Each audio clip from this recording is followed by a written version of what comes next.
Graça e paz, irmãos. Amém.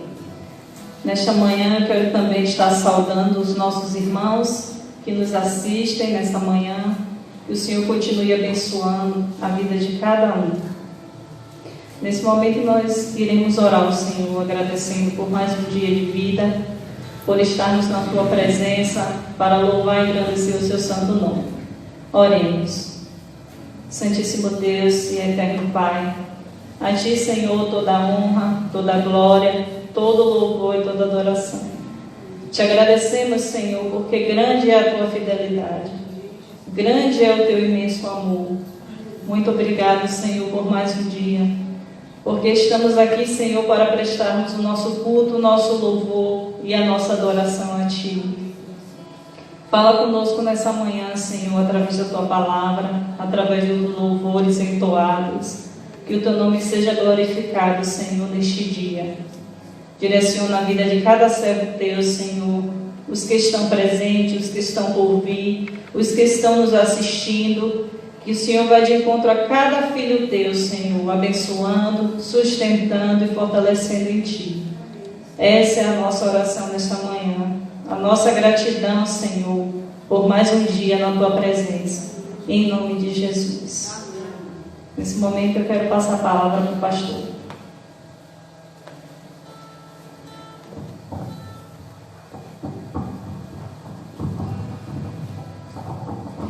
Saúdo a todos com a graça e a paz, os irmãos presentes e os irmãos que estão nos acompanhando pela internet. Desejo um bom dia na presença de Jesus. Vamos dar início ao nosso estudo dominical dessa manhã.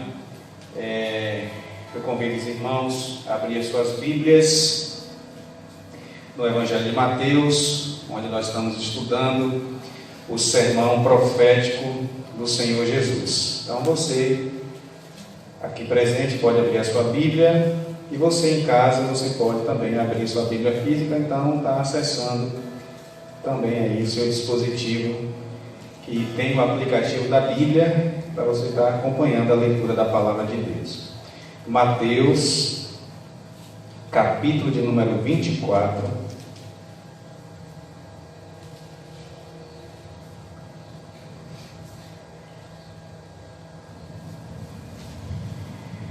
Mateus, capítulo de número 24, a partir do versículo de número 42. Estarei lendo do versículo 42 até o versículo de número 30 do capítulo de número 25. É uma leitura um pouco extensa, mas é necessário que assim faça.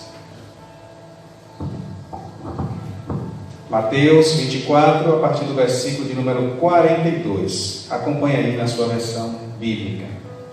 Diz assim a palavra de Deus: Portanto, vigiai, pois não sabei em que dia vem o vosso Senhor. Mas compreendei isto: se o dono da casa soubesse a que hora da noite o ladrão viria, vigiaria e não deixaria arrombar sua casa.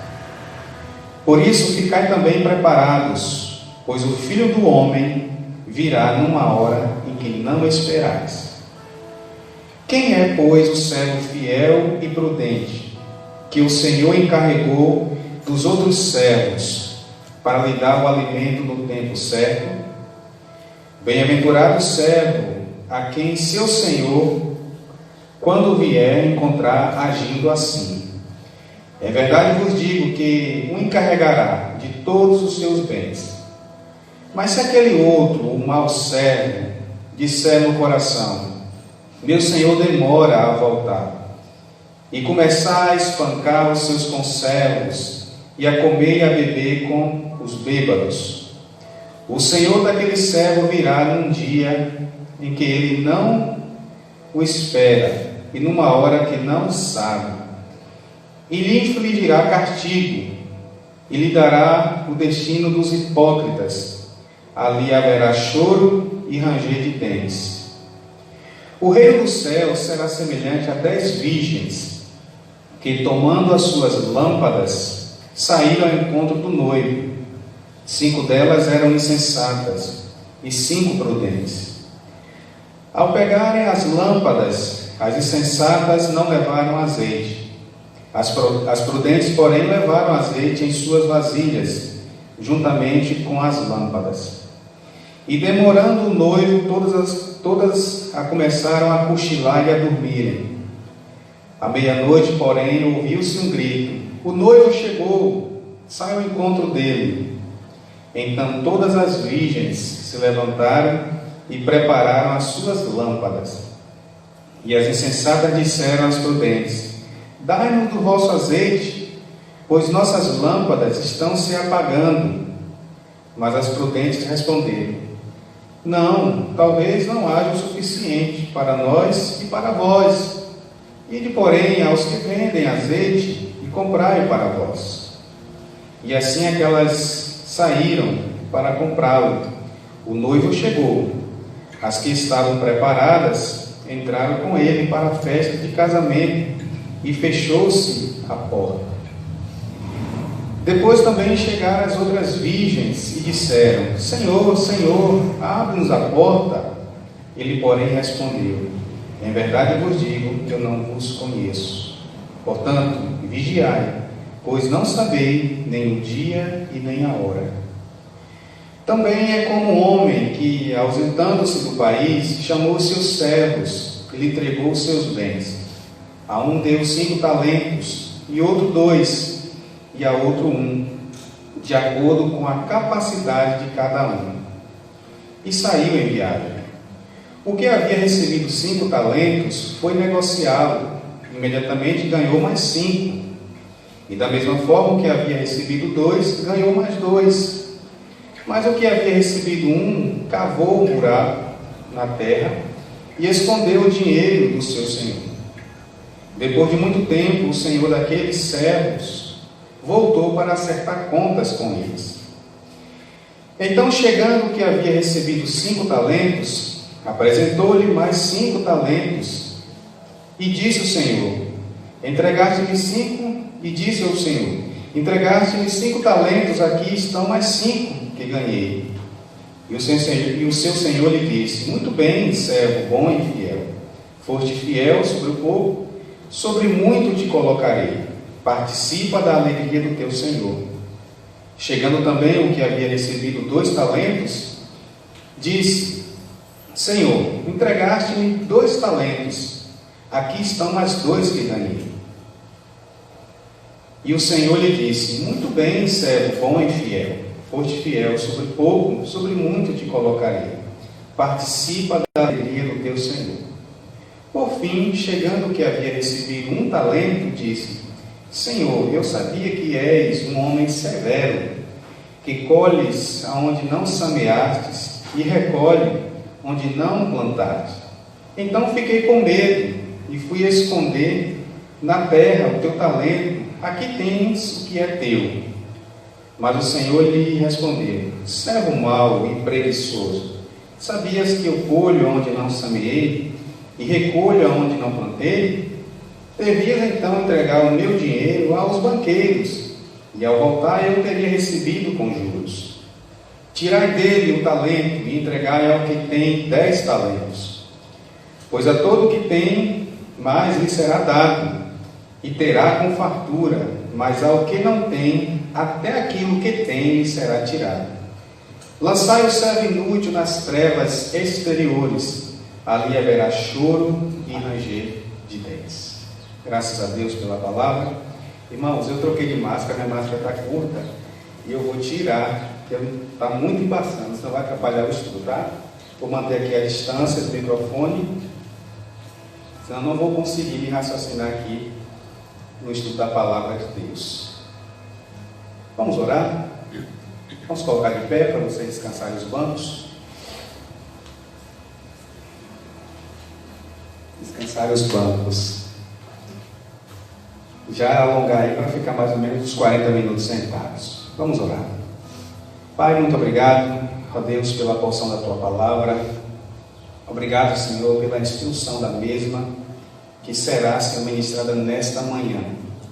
Muito obrigado, Senhor, ó Deus, pela posse da Tua palavra. Temos o privilégio de se reunir, Senhor, ainda que limitados, para estudá-la, meditá-la, Senhor, acerca da segunda vinda do Senhor Jesus, de como nós devemos estar preparados, ó Deus, para esse grande evento a qual nós estamos esperando, Senhor. Abençoa a Tua igreja, tanto aqui presente, os irmãos que estão aqui presentes, como os irmãos que estão em suas casas, aqueles que estão nos acompanhando agora ao vivo, também aqueles que, por força maior, nós está acompanhando, Senhor. Te pedimos aqui por aqueles também que podem acompanhar, mas que nos estão acompanhando, Senhor, que o Senhor tenha misericórdia, que o Senhor desperte para a necessidade, Senhor, de ouvir a instrução da Tua palavra, Senhor. Vai de encontro neste momento. Nos dê a Tua bênção do aprendizado nesta hora, em nome de Jesus. Amém? Os irmãos podem sentar. Bom, meus irmãos, aqui nós encontramos o Senhor Jesus, Ele respondendo ali as perguntas dos discípulos acerca do que Jesus falou, está no versículo de número 3 do capítulo de número 24, e os discípulos mostraram as instalações do templo que foi reformado por Herodes, e o Senhor Jesus disse que não ficaria pedra sobre pedras. E chegando no Monte das Oliveiras, seus discípulos em particular perguntou a Jesus quando isso aconteceria, e eles ali acrescentaram: qual será o sinal da tua vinda e do fim do mundo? E o Senhor Jesus respondeu, e a eles aqui, está no capítulo de número 24, nas 3 aulas anteriores, nós falamos sobre essa resposta de Jesus aos seus discípulos, em particular ali os 12, mais ou menos, ali os seus discípulos mais próximos, no mínimo ali Pedro, Tiago e João, que eram os mais próximos de Jesus, mas eu acredito que tinha mais ali, no mínimo os 12. Então o Senhor Jesus, Ele responde acerca da destruição do templo, isso aconteceu no ano 70.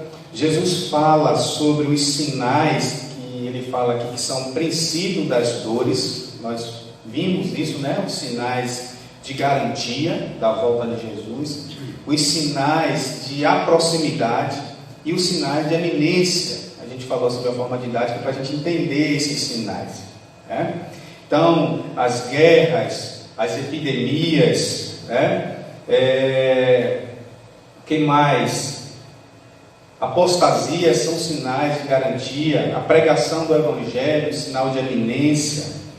E o Senhor Jesus também fala aqui sobre a sua volta gloriosa, sua volta visível, que todo olho verá, onde acontecerá fenômenos da natureza, coisas extraordinárias, onde o Kairos de Deus irá invadir, ou chegar e invadir o nosso Cronos, e estabelecerá uma nova dimensão a partir daí. Pense, irmão, naquele grande e terrível dia para aqueles que não estão nem aí para Jesus, e um dia consolador de alegria para aqueles que estão em Cristo Jesus. Então o Senhor Jesus, Ele falou sobre a destruição do templo, falou sobre a sua vinda gloriosa, e falou sobre o fim do mundo, de como esse mundo será destruído, renovado, e Deus fará outro, e quem só vai habitar são os crentes, os lavados e remidos do sangue de Jesus. Então, depois que o Senhor Jesus, Ele respondeu, a partir do versículo de número 42, onde eu comecei a ler aqui no dia de hoje, o Senhor Jesus agora, Ele começa a aplicar aos discípulos de como os discípulos deveriam aguardar esse evento da sua segunda vinda, onde Ele vai consumar todas as coisas. Ele respondeu, e agora o Senhor Jesus fala para eles: vocês devem viverem assim. Como é que Jesus fala? Jesus conta 3 parábolas. As três parábolas têm o mesmo significado. Jesus agora vai só dar alguns detalhes particular de cada parábola, trazendo uma aplicação e uma instrução para os servos de Deus. Por isso ele diz assim, depois de ele responder as perguntas, Ele termina de responder, falando sobre a destruição do templo, sobre a sua segunda vinda gloriosa e o final do mundo. Aí Jesus chega e diz assim, olha, ele começa, o versículo 42, vai com uma conjunção, olha, portanto, está se referindo ao que vem anterior, mediante tudo que eu estou falando para vocês, é certo, isso vai acontecer. A destruição do templo já aconteceu, marca a volta de Jesus. Jesus falou de epidemias, pestes, estamos vivendo em uma pandemia, já houve outras pandemias, estamos vivendo uma onde de tamanha proporção nunca houve na história da humanidade. Não tenho dúvida que é um sinal da volta de Jesus. Então está aí, irmãos, é claro, é certo. E aí Jesus fala, portanto, vigiai, pois não sabei em que dia vem o vosso Senhor, mas compreendei isto, se o dono da casa soubesse a que hora da noite o ladrão viria, vigiaria e não deixaria arrombar a sua casa. Por isso, ficai também preparados, pois o Filho do Homem virá numa hora em que não esperais. Então veja, Jesus falou acerca da sua segunda vinda e ele diz assim, olha, sobre aquele dia e hora somente o Pai sabe, nem o Filho. E eu expliquei sobre essa questão, né? Jesus sendo Deus, Jesus não sabe? A questão não é essa. Entendendo, estudando a divindade, né? A divindade é a Trindade Santa. Entendemos que cada uma pessoa da Trindade tem a sua competência de realizar os seus atos santos. Então compete ao Pai determinar o dia que o Filho vem consumar todas as coisas. Isso compete ao Pai, não compete ao Filho. Isso não significa que Jesus é menor do que o Pai. Pertence ao Pai. Pertenceu ao Filho salvar, dar a sua vida. E pertence ao Espírito Santo aplicar o que Jesus Cristo fez. É tremendo a obra da Trindade na salvação do ser humano. Cada um tem as suas funções. E a função de chegar o dia é do Pai. Jesus deixou isso bastante claro. E nós não sabemos qual dia e nem a hora, mas o Senhor disse, nós devemos tomar cuidado, assim como o ladrão, né? Todo mundo sabe, existe o roubo, o furto, há muito tempo atrás, né? E Jesus chega e fala assim, olha, se você soubesse a hora que o ladrão viria arrombar sua casa, você tomaria todos os cuidados, você estaria preparado, a porta fechada, até armado dentro de casa, né? Preparado, porque sabe a hora exatamente que o ladrão viria.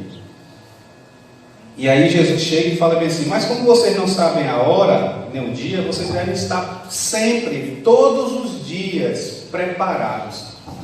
E aqui, irmãos, estar preparados é estar na presença de Deus, fervorosos, apesar de toda a luta, de toda a dificuldade, mas nós devemos estar firmes, com a fé ativa, não com uma fé morta, não com uma fé inoperante, mas uma fé verdadeira, uma fé, né? Uma fé fiel, não uma fé hipócrita, mas uma fé fiel. E Jesus vai falar isso acerca dessas parábolas. Então, versículo 44, a palavra aqui, preparados, é a chave, irmãos. As parábolas a seguir aqui vai falar que nós devemos estar preparados. E Jesus pega coisas do dia a dia, da sua época, da cultura da sua época, e ilustra de como a igreja, os servos e as servas de Deus devem viver. E como é que os servos e as servas de Deus devem viver de acordo com essas parábolas? Com fidelidade. Vamos ver aqui como Jesus ilustra isso através das parábolas. Jesus começa contando a partir do versículo 45 a parábola dos dois servos. Acompanhe aí na sua Bíblia. Acompanhe você que está em casa também, a sua Bíblia. Quem é, pois, o servo fiel? Atente para as palavras, meus irmãos. Olha só. Quem é, pois, o servo fiel? Ou a serva fiel? E prudente. Atente para essas palavras, fiel, prudente. E atente para as palavras, mal para as palavras nécias e negligentes, tá? Quem é, pois, o servo fiel e prudente que o Senhor encarregou dos outros servos para lhe dar o alimento no tempo certo? Bem-aventurado o servo a quem seu Senhor, quando vier, encontrar agindo assim. Em verdade vos digo que o encarregará de todos os seus bens. Mas se aquele outro mau servo disser no coração: meu Senhor demora a voltar, e a começar a espancar os seus conservos, e a comer e beber com os bêbados, o Senhor daquele servo virá um dia em que ele não espera, e numa hora que não sabe, e lhe infligirá castigo, lhe dará destino dos hipócritas. Ali haverá choro e ranger de dentes. Então veja, irmãos, como o Senhor Jesus fala que nós devemos estar vigiando e também estar preparados para a sua vinda. A gente não sabe o dia. E o Senhor Jesus, em Mateus capítulo 12, se não me engano, não, Lucas capítulo de número 12, fala que aprove a Deus nos confiar um reino. Hoje quem tem a incumbência de fazer, dar continuidade na obra maravilhosa de Cristo, é a sua igreja, que é o corpo de Cristo na terra. Jesus nos confiou um reino, irmãos, um reino espiritual. Ele não é visível, pomposo, mas é um reino espiritual. E esse reino é o reino mais importante que há na terra. A primeira vinda de Jesus, Jesus inaugurou esse reino. E esse reino tem os seus valores, esse reino tem a missão, o trabalho, o serviço cristão. Tem toda uma dinâmica esse reino. É o nosso ministério. Aqui é uma agência do reino, essa igreja. E nós temos um trabalho a fazer. Todos que foram chamados por Cristo Jesus são úteis no reino. Todos. E Jesus conta essa parábola aqui, falando de dois servos. E servos aqui, no contexto da época, eram escravos. E os escravos, na época da cultura greco-romana, não é como da escravidão do Brasil. Os escravos tinha escravo que era médico, tinha escravo que era bom administradores, mas que eram escravos. E estava a serviço do seu senhor. Tinha servo que era bastante íntimo do seu senhor, mas era escravo, estava submisso, sujeito ao seu senhor. E a parábola fala que esse servo ele sai e deixa ao encargo desses dois servos. Fala de um prudente e de um negligente, de um relapso. Fala de um atento à sua responsabilidade naquilo que foi confiado. E de novo lembrando a vocês, o que foi nos confiado? Um reino. Lá em Lucas 12, Jesus fala assim: ó, não temas, pequeno rebanho, porque agradou-lhe a Deus lhe confiar o reino. Jesus falou isso para quem? Para os seus discípulos. E isso fala para nós também, que somos os discípulos desse tempo, estamos dando continuidade. E aí a questão é, enquanto Jesus, com o fato que é garantido, é fato, gente, vai acontecer a qualquer momento a volta de Jesus, a segunda volta de Jesus, ou melhor dizendo, a segunda vinda de Jesus, é fato. E foi nos confiado um reino. Nós estamos sendo fiel e prudente daquilo que Deus nos confiou, ou a gente está sendo preguiçoso, ou estamos sendo relapso na obra de Deus, no reino de Deus. Quem é relapso, a Bíblia mostra que é um servo mau. Eu digo para vocês, irmãos, tem muita gente, infelizmente, dentro da igreja que está agindo como um servo mau. agindo que estivesse fazendo para o pastor da igreja. E esquecem que o reino não é do pastor Ivo. O reino é do sumo pastor, o bom pastor, o Senhor Jesus. E muitos não estão nem aí. Muitos estão que nem esse servo mau aqui, com atitude mal, relapso, negligente, com atitude de incrédulo. Porque, irmãos, o servo mau aqui, é o joio, é o falso crente, são os hipócritas que estão dentro da igreja. Eu não posso apontar, é você, é você, é você, não cabe a mim, porque eu não sou no coração e não sou onipresente. Mas Deus sabe como está a tua vida diante dele. Cabe a nós, diante da palavra de Deus, da santa palavra de Deus, identificarmos se nós estamos sendo fiéis ou se estamos sendo negligentes concernente aquilo que nos foi confiado, o reino. E aqui particularmente na dinâmica do funcionamento desse ministério. Ministério significa serviço cristão. Diante da iminência da volta de Cristo, como é que nós estamos? Observe que essas parábolas, elas são parábolas escatológicas, estão ligadas a Mateus capítulo de número 24. Está inteiramente ligado.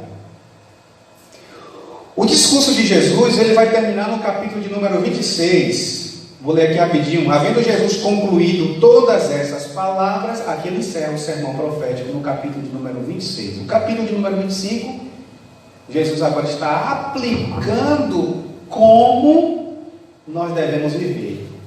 E como é que nós devemos viver? Fiel, prudente, diligentes naquilo que foi nos confiado. A maior obra, a obra mais importante, que é o reino de Deus que foi nos confiado. Agora, para cumprirmos isso, devemos ter fé, porque a fé é o firme fundamento daquilo que a gente não vê, mas a gente espera. E o reino de Deus é espiritual, ele é invisível. Ele é invisível, mas ele se expressa de forma visível, como nós demonstramos o amor de Cristo um pelos outros, no nosso relacionamento como igreja, e também a nossa compaixão com o mundo perdido lá fora.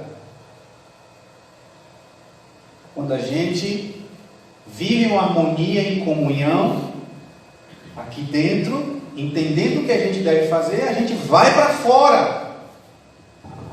A gente vai para fora para cumprir a nossa missão, que é pregar o Evangelho e fazer discípulos. A missão da igreja é essa, irmãos. Foi nos confiado esse reino que tem uma mensagem, que é a mensagem da Boa Nova. Esse reino que tem valores que são inegociáveis. Por exemplo, a exclusividade da salvação somente em Cristo. Isso nós somos exclusivistas. Porque o mesmo Senhor disse: eu sou o caminho, a verdade e a vida. Ninguém vem ao Pai senão por mim.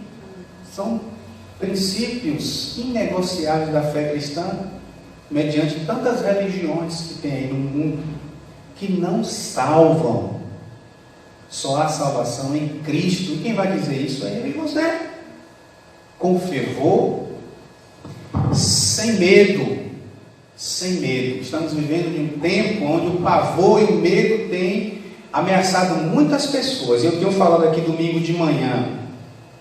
E quando a grande tribulação tem se intensificar, como vai ser a sua reação?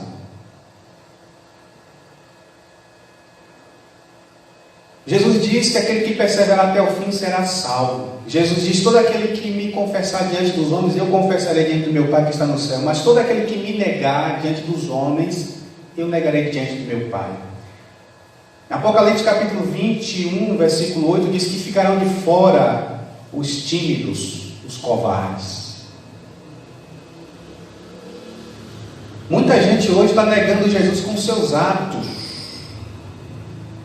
atos de negligência e de medo, de um certo medo, sim.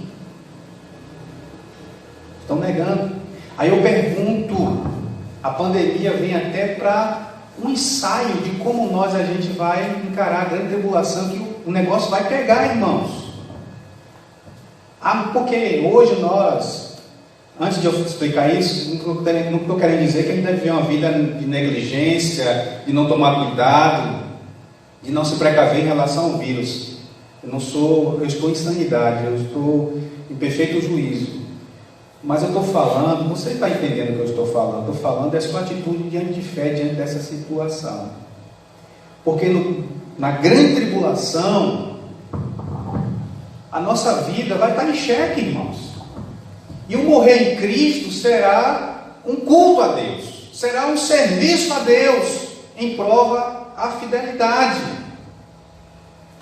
em prova a sua fidelidade ao Senhor. E é certo, a grande tribulação está vindo aí, já estamos na tribulação e haverá a grande tribulação, aonde se manifestará o anticristo, e você não vai poder estudar, não vai poder comprar, não vai poder sair, sem ser controlado por esse anticristo. Olha só, anticristo que se levanta tudo contra aquilo que é de Jesus. Você já percebeu que hoje você é controlado pelo GPS do seu celular? Já percebeu isso? Você hoje é controlado pelo seu celular, coisa que você prima tanto. Hoje a gente não sai sem o nosso smartphone. Sim ou não, irmãos? A gente está tão apegado, porque nele tem tudo: e-mail, internet, documentos, tudo aquilo que é importante para nós. Você já observou isso? Isso é um cenário, irmãos, como a gente será controlado pelo governo mundial que vai acontecer. Mas não se preocupe, que nosso Senhor é maior do que o anticristo. E o texto diz que com o sopro da sua boca vai destruir ele. É por isso que nós devemos estar preparados. E essa parábola aqui fala de como nós devemos estar preparados, fiel, prudentes, diligentes, sendo fervorosos no serviço ao Senhor. Como é que a gente serve ao Senhor, o nosso próximo, com amor incondicional, entre irmãos?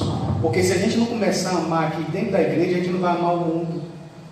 A gente não vai amar o mundo se a gente não amar nós mesmos. Se a gente não trabalhar em união, em unidade, em comunhão, pensando só em um propósito, que é expandir o reino de Deus com diligência, com fidelidade, na mutualidade de amar uns aos outros, de instruir uns aos outros, de suportar uns aos outros, de carregar o fardo uns dos outros. Se a gente não começar a fazer isso aqui, gente, demonstrar esse amor no serviço cristão, na comunhão cristã, a gente vai fracassar lá fora. E aí seremos como esse mau servo que não está nem aí para a volta de Jesus, que já faz tanto tempo. Isso aí é coisa de crente que fica inventando história. Já temos 2 milênios, e isso é insensatez. Isso é ser uma pessoa nécia, sem entendimento, sem visão espiritual, sem visão do reino de Deus. Vamos dar continuidade aqui, irmãos, na segunda parábola. E aí Jesus diz bem assim, antes de falar das parábolas das 10 virgens, o versículo número 51 é claro, fala acerca do castigo eterno para os negligentes, para os infiéis, para os servos que são maus, que sabem o que é bem, mas faz o mal. Ele infligirá castigo, ele dará destino dos hipócritas. Interessante a palavra hipócrita. Fala uma coisa e vive outra. Isso é hipocrisia. Hipocrisia vem daquele que usa uma máscara, mas a máscara cai. E essa máscara vai cair no dia do juízo final. E ali haverá choro e ranger de dentes. A palavra hipocrisia pressupõe daquele que conhece o que é certo e o que deve se fazer, mas não faz. É um servo mau. Lembre que são dois servos. Um prudente, um prudente, né? Um fiel e prudente, e o outro negligente e mau. Negligente e mau. Lembra lá do joio e do trigo que se parecem, mas são diferentes? Se parecem, mas trigo é trigo e joio é joio. E no dia do juízo Deus vai separar o trigo do joio. Os dois crescem juntos, mas no dia da ceifa, separar. O joio, o trigo para o seu celeiro, para a Jerusalém celestial. E o joio para a fornalha, onde será queimado. Ali é o fogo do inferno. Isso é claro na Bíblia. Jesus falou mais do inferno do que do céu. E está aqui nessas parábolas. Aí o versículo, capítulo de número 25 diz bem assim: o reino do céu será semelhante a 10 virgens que, tomando as suas lâmpadas, saíram ao encontro do noivo. 5 delas eram insensatas, olha a palavra insensatas, e 5 prudentes. Veja aí de novo, Jesus pega uma outra coisa do dia a dia. Agora Jesus pega uma cena de um casamento na sua cultura. Como é que acontecia isso, pastor? A noiva ficava em casa aguardando o noivo, e as virgens ficavam com a noiva ali. O casamento era à noite. Ficava aguardando o noivo chegar, para quando o noivo chegasse, pegar a noiva da sua casa e levar para a casa do noivo. E iria a pé, em um cortejo, e cada um com a sua lâmpada, as virgens com a sua lâmpada. Pode pesquisar na internet, arqueologia bíblica, e bote lá o candeeiro da época. É uma coisinha de barro assim, que era cheia de óleo, segurava na mão e você ia andando. E você ia clareando ali, todo mundo ia clareando um pouquinho. Jesus ilustra essa cena, ele como o noivo esperado. E Jesus ilustra as virgens prudentes, aquela que estão preparadas, aguardando o seu noivo chegar. Ou melhor dizendo, esperando o noivo chegar. As virgens aqui são as convidadas para estar. A penúltima mensagem que eu preguei em Marcos também fala sobre os convidados do noivo, né? Acerca do jejum, você lembra? Ali também mostra que são os convidados. Aqui também, as virgens aqui se ilustram que são convidados do noivo. Mas a gente sabe que nós somos a noiva de Cristo e estamos aguardando o noivo. Mas Jesus aqui usa uma parábola como um bom pedagogo para mostrar como se deve aguardar, e aguardar com paciência, e aguardar preparados, porque as prudentes, ela tinha o óleo na sua lamparina, né, de barro ali, tinha, e ela levou mais, tinha reserva, tinha um vasilhame ali, cada um tinha um vasilhame, e as insensatas só tinha o óleo na vasilha, não levou com a reserva, não levou. E o texto diz que o noivo demorou, e aqui ilustra, irmãos, na nossa perspectiva, a demora da volta de Cristo, na nossa limitação como seres humanos, 2 milênios, para nós é demorado, mas para Deus não. E o texto diz que o noivo aqui demorou, as virgens a ponto de cochilarem, mas o texto diz que houve-se um grito, houve-se um clamor: olha, vem o noivo, agora a festa vai começar. E todo mundo despertou. E aí, quando as virgens insensatas perceberam que a sua luz estava apagando, porque seu azeite estava acabando, e a das outras também estava acabando, só que a das outras tinha a reserva, e elas encheram as suas lâmpadas, e aí estavam prontas para seguir o cortejo. E as insensatas, dá um pouco. E elas, não, pode faltar para a gente. Vai comprar. E elas saíram e foram comprar. E quando voltaram, o noivo já tinha vindo, já tinha ido no cortejo, e já estava lá, acontecendo a festa na casa do noivo, as bodas já estavam acontecendo. Quando essas insensatas chegam para entrar, o noivo diz bem assim: eu não vos conheço. Irmãos, isso é uma grande lição. Não adianta se preparar de última hora. Não vai ter como. Não pense que eu vou melhorar quando Jesus estiver perto de voltar, eu vou me preparar. Não, você tem que estar preparado 24 horas, desde quando você entregou a sua vida a Cristo. Você deve estar preparado, com a chama acesa.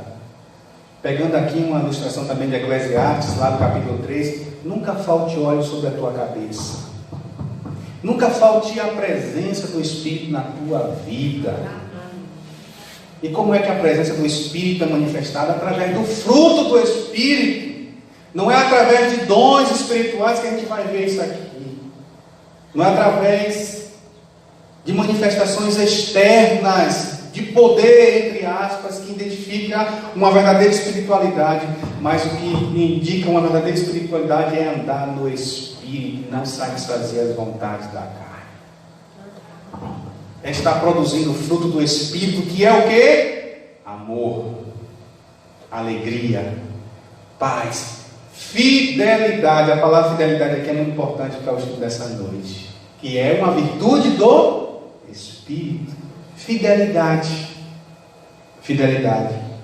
Coisa que essas virgens insensatas eram falsas crentes, falsos crentes, crentes negligentes, crentes que não estão preparados, crentes que acham que está bem, mas não está, crentes que estão dando muita atenção para a moda gospel e achando que isso é vida cristã. Gente que dão mais atenção a louvores antropocêntricos ao invés do ensino correto da santa palavra de Deus. Quantas casas hoje de cristãos ouvem mais louvores antropocêntricos do que mensagem séria da palavra de Deus? E achando que isso é espiritualidade, achando que isso é vida cristã. Vida cristã, irmãos, vai para além disso. Vida cristã fala de fidelidade e prudência na presença de Jesus, e não de moda gospel. Tome cuidado com isso. Tome muito cuidado. A Bíblia é clara, como mostra, irmãos, servos que estão despreparados, que estão dentro da igreja, que achando que está vivendo a vida cristã e não está vivendo, e serão surpreendidos naquele grande dia. Versículo 12, observem, capítulo 25, versículo 12. Meus irmãos, coisa mais triste naquele grande dia, aqueles que acham que estão bem ouvir isso. Ele, porém, respondeu: em verdade vos digo, eu não vos conheço. Esse não vos conheço aqui, é a mesma coisa. Você não se relaciona comigo, você não está dentro dos meus ideais. Porque Jesus conhece tudo, irmãos, mas esse conhecer aqui é de intimidade com Deus, é de relacionamento, de um verdadeiro adorador que aguarda o seu Senhor com fidelidade. Mas aqueles que estão vivendo uma vida de hipocrisia, uma vida de negligência, que não está atento aos sinais da volta de Cristo, que é real, esses serão surpreendidos. O Senhor Jesus vai dizer assim: eu não vos conheço, vocês não têm nada a ver comigo, vocês não têm nada a ver comigo, eu não vos conheço, vocês não vão entrar para bodas, que vocês não são meus íntimos, só quem entra aqui é íntimo meu. E ficaram de fora. É o versículo 13, irmãos. Portanto, vigiai, pois não sabeis nem o dia e nem a hora. Isso é muito sério, irmãos. E a pandemia, eu vejo aqui um ponto positivo da pandemia, apesar das mortes, apesar do prejuízo econômico, apesar de todos os males, mas eu vejo que a pandemia tem um ponto positivo, que para nos chamar a atenção há uma doutrina muito importante da volta de Jesus. A pandemia nos serve de alerta para nos despertar, irmãos, para a gente estar prontos, vigilantes, porque a gente não sabe nem o dia e nem a hora. Como é que está a sua vida? Meu irmão, como está a sua vida, você que está assistindo essa live? A palavra de Deus está dizendo para você nesta manhã: vigiai, pois não sabeis nem o dia e nem a hora. E aqui Jesus encerra a parábola das 10 virgens, que a aplicação é essa: estejam preparadas na presença de Jesus. E ele conta uma outra parábola que tem o mesmo significado, agora com uma outra realidade e outro contexto de que acontecia nos seus dias. Olha, também é como um homem que, ausentando-se do país, versículo 14, tá, gente? Também é como um homem que, ausentando-se do país, chamou os seus servos, e lhe entregou os seus bens, e deu 5 talentos. E a um deu 5 talentos, a outro 2 talentos, e o outro cada um de acordo com a capacidade de cada um, e saiu em viagem. Então, Jesus conta uma outra parábola, falando de Senhor sempre vai ser Jesus, e servo será sempre nós, a igreja. Aplica-se para o mundo também, chamando a atenção para vir para a presença de Jesus. Mas essa parábola, esse discurso, Jesus estava falando para quem, irmãos? Lembra lá do versículo 3 de Mateus 24? Jesus está respondendo a pergunta dos seus discípulos em particular. Depois dele falar sobre a destruição do templo, sobre a sua segunda vida gloriosa, do fim do mundo, ele começa a falar sobre a vigilância. Ele está falando dos seus discípulos. E Jesus fala para os seus discípulos nessa manhã. Continua a falar nesta manhã. E ele diz que também é como o Senhor que se ausenta do país. Jesus foi, se ausentou. E ele encarregou a cada um conforme a sua capacidade. Encarregou a cada um. Aqui o texto fala que Jesus chamou um servo, deu 5 talentos, a outro 5 talentos e a um 5 talentos, de acordo com a capacidade de cada um. Talento aqui, gente, não é habilidades naturais, como a gente entende, né? A irmã Jéssica e Jamile são talentosas para cantar. O contexto aqui não é esse. O talento aqui, no mundo antigo, era uma medida de peso, né? Era podemos dizer assim, uma barra de ouro, e também tinha barra de prata. Alguns estudiosos dizem que um talento pesava mais ou menos 34 quilos, sendo de ouro ou sendo de prata. E um talento era equivalente a 20 anos de trabalho, um salário pago. Vamos botar aí hoje, um talento hoje seria R$1 milhão.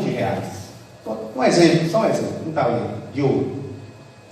E o texto diz que o seu Senhor deu 5 talentos a um, deu 2 talentos a um e deu 1 talento a outro.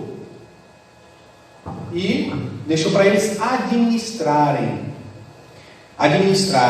E o texto diz que esse Senhor, ele voltou, mostrando Jesus: a minha volta é garantida. Esse Senhor voltou para prestar conta, para pedir conta dos valores que deixou na mão dos seus servos. E o texto diz que aquele que ganhou 5 produziu mais 5 talentos. O que tinha 2 produziu mais 2 talentos. E o que tinha 1, esse cavou, escondeu na terra, ficou com medo e não produziu nada. E o Senhor diz, o Senhor elogia, e aqui nós temos aqui, irmãos, de forma implícita, a gente vê aqui a recompensa daqueles que estão servindo a Deus com diligência, que estão administrando bem e que estão produzindo no reino de Deus. E a produção aqui, gente, é fazer discípulos, é ser canal de bênção na vida de muitas pessoas, na transformação de vida de muitas pessoas. Isso é muito valioso.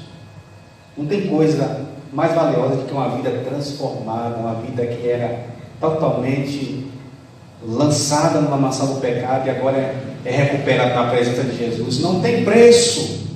Por isso que Jesus usou aquilo que era de mais valioso da época, o talento.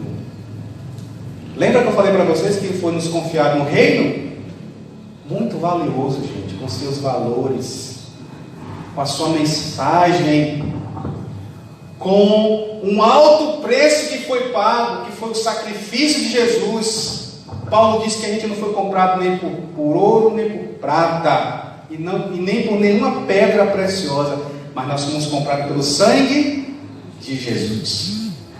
Foi nos confiado essa mensagem, os valores do reino de Deus, e Deus, Ele tem dado. Aí eu entro aqui agora com os dons espirituais. Não é que o talento seja o dom espiritual, como eu expliquei para vocês, mas Deus, Ele dá a ferramenta conforme a capacidade de cada um para executar a sua obra. Isso não significa que um é maior do que o outro. Tanto é que quem recebeu 5 ganhou na sua proporcionalidade, quem ganhou 2 ganhou também na sua proporcionalidade e recebeu o mesmo elogio do Senhor. Essa parábola, irmãos, mostra que como nós estamos, se estamos produzindo ou não no reino de Deus. Lembra lá da fé operante de Tiago? A fé sem as obras era o quê? Morta. Quem tem a fé cristã genuína, ela produz, ela faz discípulos, ela prega o Evangelho, ela faz boas obras, não para ser salvo, mas como uma consequência do relacionamento que ela tem com Deus. Será uma fé ativa e não uma fé morta, será uma fé operosa.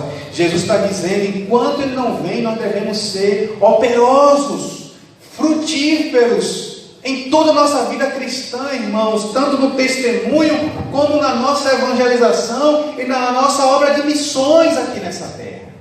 Nós devemos ser frutíferos, porque um dia o nosso Senhor irá voltar, irá pedir contas do que a gente está fazendo com aquilo que foi nos confiado.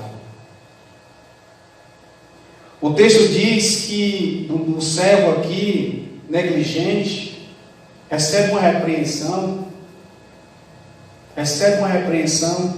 e é lançado no castigo eterno.